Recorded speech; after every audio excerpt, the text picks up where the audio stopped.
ऐसा जीवन होगा। बुद्ध की प्रेरणादायक कहानी your thoughts shape your life, N inspirational story by Buddha. यह कहानी उस समय की है जब भगवान बुद्ध अपने अनुयायियों के साथ एक गांव में यात्रा कर रहे थे। बुद्ध के ज्ञान की रोशनी फैलाने के लिए दूर दूर से लोग उनसे मिलने आते थे। एक दिन एक व्यक्ति जिसका नाम देवदत्त था बुद्ध से मिलने आया।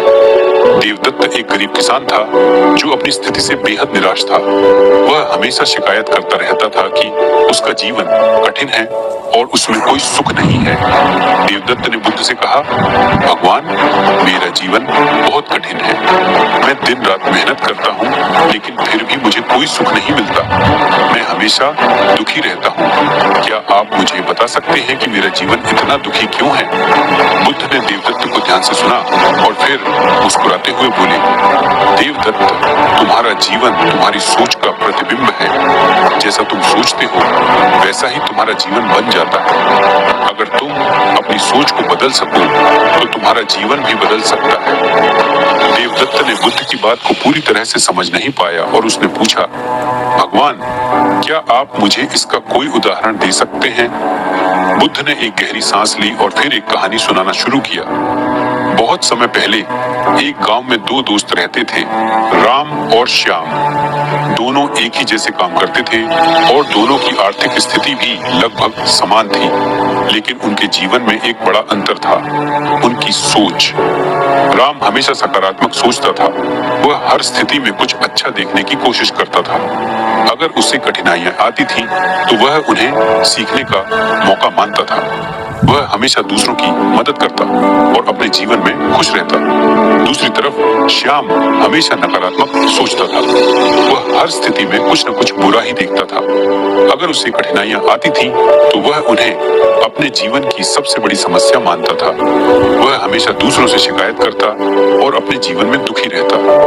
एक दिन दोनों दोस्तों को गांव से बाहर एक बड़े काम के लिए बुलाया गया।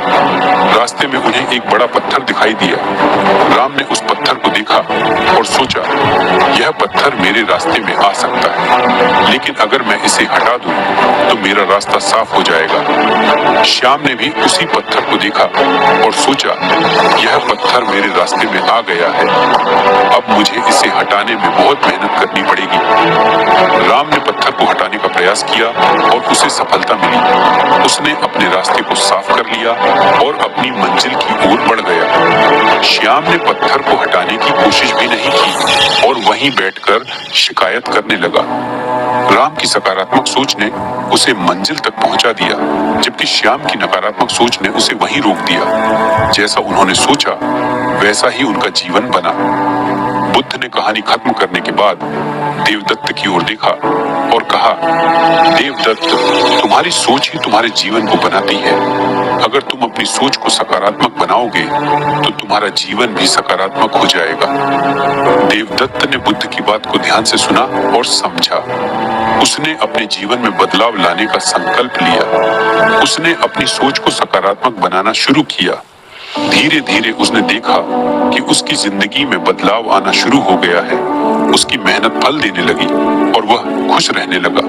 समय बीतता गया और देवदत्त एक सफल और खुशहाल व्यक्ति बन गया। उसने बुद्ध की शिक्षाओं को अपने जीवन में अपनाया और अपनी सोच को हमेशा सकारात्मक बनाए रखा। अब वह अपने जीवन को दूसरों के लिए प्रेरणा का स्रोत मानता था और उनकी मदद करने के लिए हमेशा तैयार रहता था। देवदत्त की कहानी से हमें यह सीखने को मिलता है कि हमारी सोच हमारे जीवन का निर्माण करती है। जैसा हम सोचते हैं वैसा ही हमारा जीवन बनता है।